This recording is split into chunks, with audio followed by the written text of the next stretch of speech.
6. Okey soalan nombor 6. Oh, cikgu ada satu tips dekat sini kita boleh tengok tips mengingat formula Okey, kita tengok formula tajuk ni. Tajuk apa?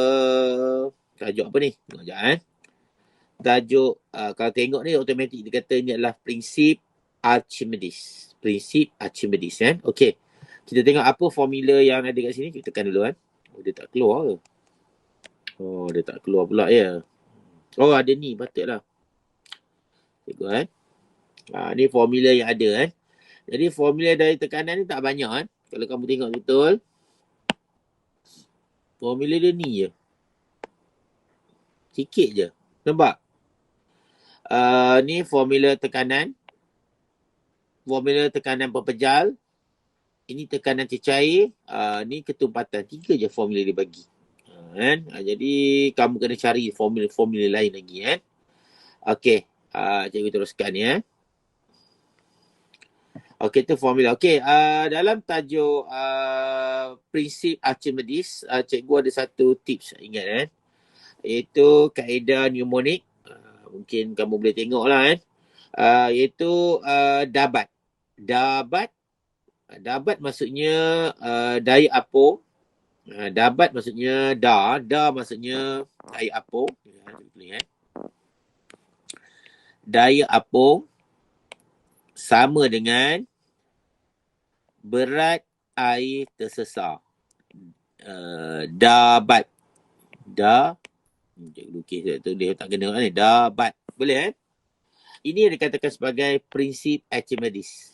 Itu dari apung sama dengan berat air tersesar. Kalau kamu ada contoh ada bekas macam ni. Lepas tu ada corong. Kumpulkan air yang keluar tu.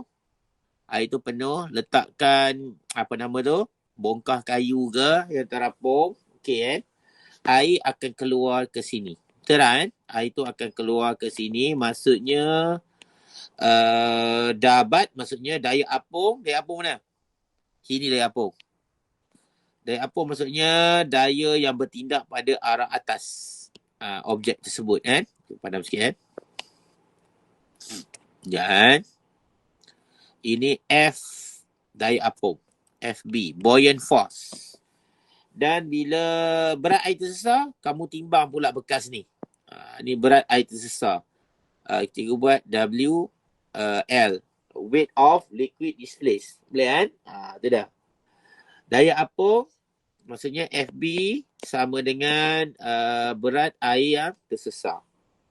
Ini adalah prinsip Archimedes. Faham kan? Cikgu. Ya. Bermakna kalau yang berat air tersesar tu kita pakai unit kilogram ke ataupun macam mana tu? Unit Newton. Kamu kena tukar kepada Newton. Tak tukar kena darab 9.81 lah. Kalau format KSSM kita darab dengan 9.81 Kalau yang sebelum ni kita jawab dalam darab ke 10 je. Ni dah tukar masa KBSM. KSSM kita jawab 9.81. Okey boleh jadi berapa berat air yang keluar ni kamu timbang. Timbang boleh timbang dalam kilogram kan. Darab dengan 9.81 itu adalah daya apung. Itu maksud prinsip Archimedes. Boleh faham Okey. Dan prinsip Archimedes ni dia sesuai untuk objek yang dua-dua. Tenggelam dan juga terapung. Kalau objek yang cikgu lukis ni tenggelam, air yang keluar ni tetap daya apung juga. Berat daya apung Walau dia tenggelam. Dia tenggelam ke, dia terapung ke, dia tetap kita panggil sebagai berat air yang tersesar. Ni kalau objek ni lah. Boleh Lagi satu, ada satu prinsip lagi, prinsip keapungan. Dalam prinsip ini ada prinsip keapungan. Keapungan adalah lebih kata-kata prinsip keseimbangan daya. Keseimbangan daya. Dia valid ataupun dia sesuai untuk, dia hanya untuk terapung sahaja. Kalau tenggelam tak boleh pakai. Maksudnya objek ni mesti terapung. Cikgu lukis gambar objek terapung ni katakan ni objek yang terapung. Jadi apa daya yang bertindak pada objek sedang terapung ni? Tak boleh jawab. Apa daya yang bertindak pada objek yang terapung? Sama dengan daya normal. Daya graviti. Apa daya yang bertindak? Itu kita panggil free body diagram. Apa dia? Yang ada pada objek ni. Daya apa yang bertindak pada objek sekarang? Daya apungan. Daya apung lagi? Daya Daya, apung heavy daya tarikan dengan graviti. ataupun kita panggil berat objek. Boleh? Jadi dabo. Daya apung betul. Okey, bo. Daya apung sama dengan bo maksudnya berat objek. N pula jadi ya, jadi O. Cikgu buat W jadi N pula. Okey. Berat objek. Boleh faham ini Boleh. untuk kes terapung je. Okey, formula daya apung. Formula daya apung kita guna, siapa ingat formula daya apung? V rho G. Bagus kan? Daya apung formula dia adalah V rho G ataupun cikgu buat rho GV, sama je lah kan. Rho GV kan. Ini penting kan formula ni untuk buat pengiraan kamu nanti. Boleh kan? Ni yang benda-benda yang penting dalam prinsip Archimedes. Sebab tu cikgu letakkan dalam ni lah, tips sikit lah. Okey kan? Okey, kita cuba jawab soalan Soalan dia soalan lain sebenarnya. Soalan dia soalan yang lebih senang lah. Ini cuba konsep juga nak terang sikit kat kamu kan. Sambil-sambil tu kita belajar kan. Okey, jawab soalan. Soalan dia biasa soalan pertama kamu faham lah kan. Dia kata sini Raja menunjukkan dua atlet, dua gambar kita suruh bandingkan lah tu kan. Okey, sedang mendayung kayak P, kayak Q yang serupa dengan berat yang sama. Maksudnya kayak ni berat dia sama. Dan orang dia pun sama lah. Kita tengok ni. Ada gemuk tak gemuk kan? Yang sama dengan sama berat itu 300. Okey. Kedua-dua kayak tersebut terapung di air sungai. Okey kan? Terapung. Yalah, terapung mesti apa?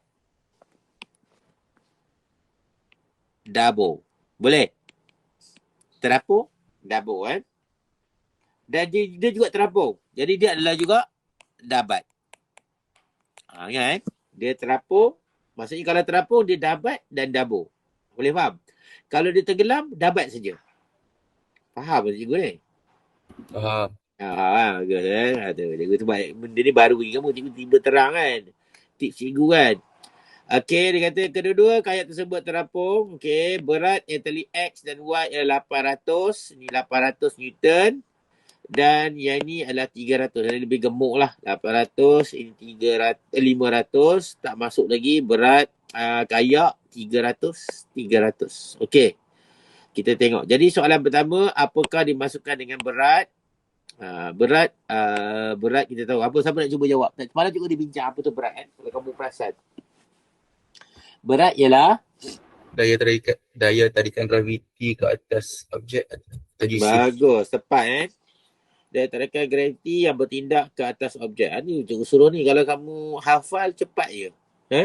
Kalau yang tak hafal tu, dia keluar jawapan dia sendiri. Bila keluar jawapan sendiri, dah salah. Tu yang cikgu suruh hafal. Yang kamu ada buku penciptaan akhir cikgu tu kan. Itu boleh bantu lah. Untuk kamu mendekatkan kamu dengan skema. Tu kata tu kan. Okey, kita pergi pada soalan B1.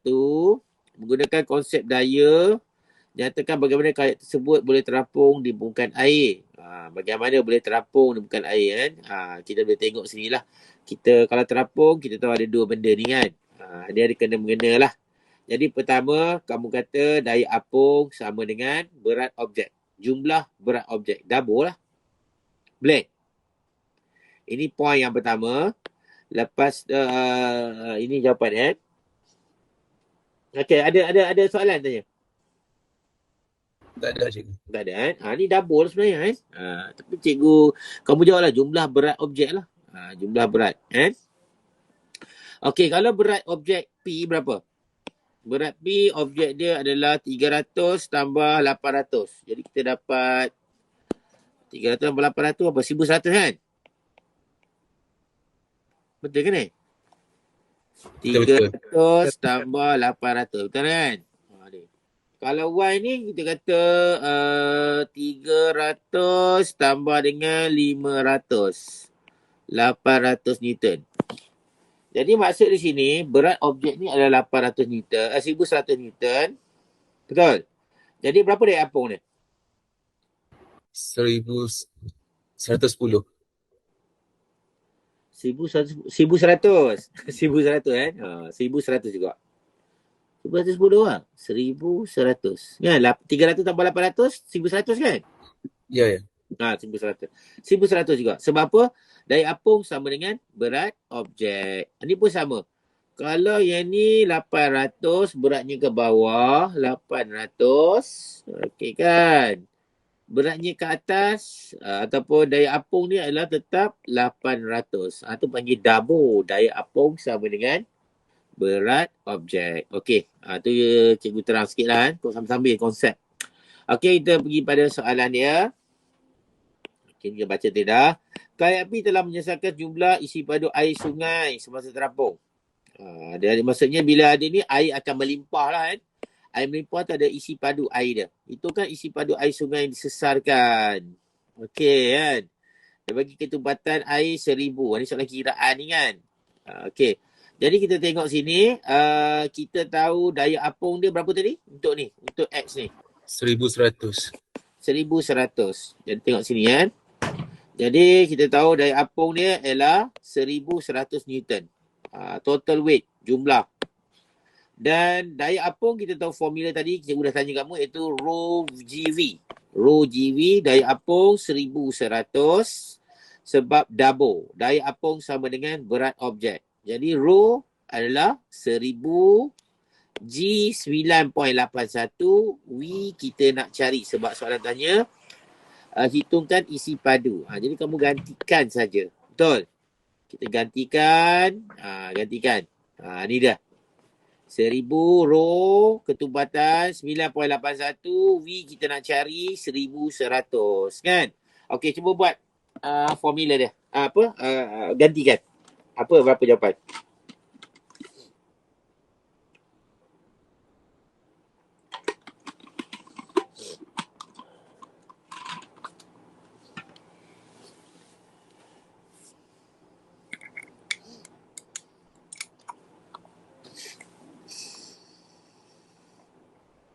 Berapa jawapan? Negatif, kita dapat 0.112. Okey. Tengok betul lagi kuasa kot kan. Kita dapat 0.112 meter cube. Kenapa meter cube? Isi padu. Tu cara dia. Buat 3 tempat puluhan lah kan. Tu juga tadi kan. 3 tempat puluhan. Okey. Senang tak?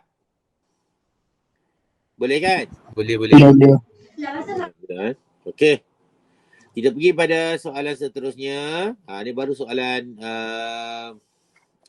bandingkan kan. Kayak manakah mempunyai berat beban yang lebih besar? Kita boleh tengok senang lah kan. Berat beban kayak manakah mempunyai beban. Ini soalan mudah je lah kan. Kita boleh tengok tadi. Yang ni tadi 1,100. Ini 800. Kamu katalah. Kayak P. Kayak mana yang beban yang besar? Kayak P lah kan. Atlet X lah kan. Kan. Kayak P menampung berat yang lebih besar. Ni format dia lain sikit lah. Dia suruh kita bandingkan, kita tanya soalan pula. Kayak P menampung berat beban yang lebih besar. Itu contoh. Soalan kedua. Kayak manakah menyelesaikan lebih banyak air sungai? Jadi kita jawab. Kayak mana yang kayak P ke kayak Q? P. Ya, sama juga. Jawab macam ni.